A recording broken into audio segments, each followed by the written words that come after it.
Кыргызстанда бир нече күн катары менен өтө суук аба ырайы күтүлөрүн Кыргыз гидромет борбору кулак кагыш кылууда. Тактап айтканда 9-10-11 январь күндөрү түнкүсүн туруксуз аба ырайы күтүлөт. Көпчүлүк аймактарда мезгили менен кар жаашы ыктымал. Алсак Чүй, Талас өрөөндөрүндө түнкүсү -20, -25 градуска чейин. Күндүз -14, -19 градуска чейин суук болор күтүлүүдө. Ош, Жалал-Абад, Баткен облустарынын өрөөндөрүндө жана Ысык көл ойдуңунда түнкүсүн -12, -17 градус, күндүз -9, -14 градуска чейин аба ырайы төмөндөйт. Ал эми Нарын облусунун дыйканчылык аймактарында жана тоолуу райондорунда түнкүсүн -21, -31 градуска чейин суук болсо, бийик тоолуу райондордо түнкүсүн -27ден -38 градуска чейин суук болушу күтүлүүдө.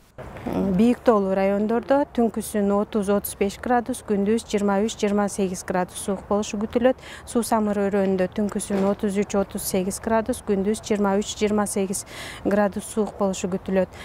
Мындай суук аба ырайы кыштоолордо малды кармоону, автоунаа, энергетика жана коммуналдык кызматтардын ишин кыйындатат. Көп жылдык климаттык нормадан 10-15 градуска төмөн болушу күтүлүүдө. Ошон үчүн штормовой шашылыш билдирүү таркатып, ошон үчүн элдерге билдирүү жарыялап атабыз.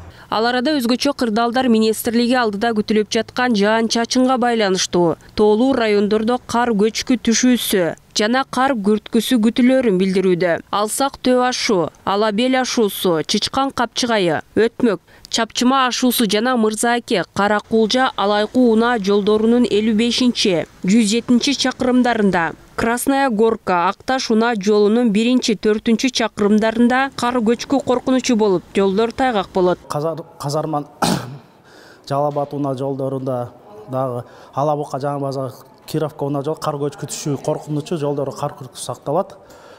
Учурда Бишкек Ош унаа жолунда чектөөлөр жок, унаалар өздүк белгиленген тартипте жүрүүдө. Тоодо жүргөндө айдоочуларга айтып эскертип кетчү нерсе бул унаалардын 500 метр кыймыл чектелиши зарыл.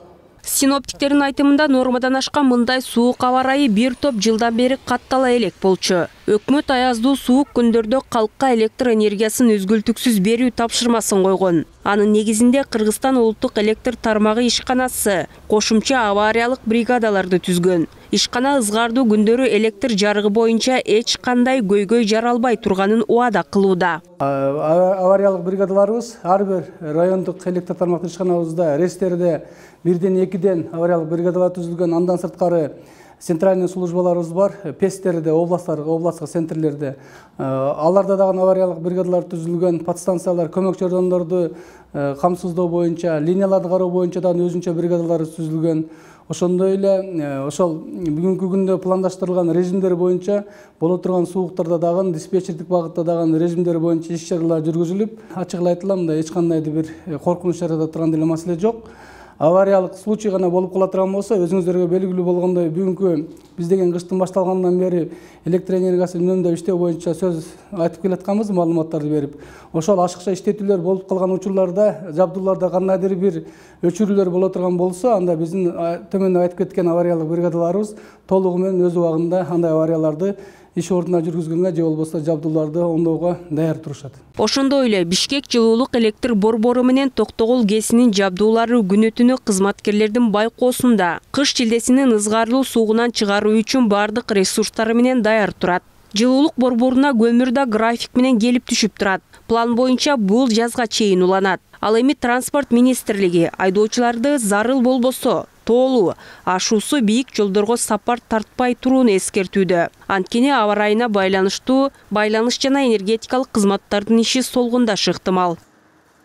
Тазагүл Эмилбекова, Тынчтык Гөлбаев, Нью ТВ.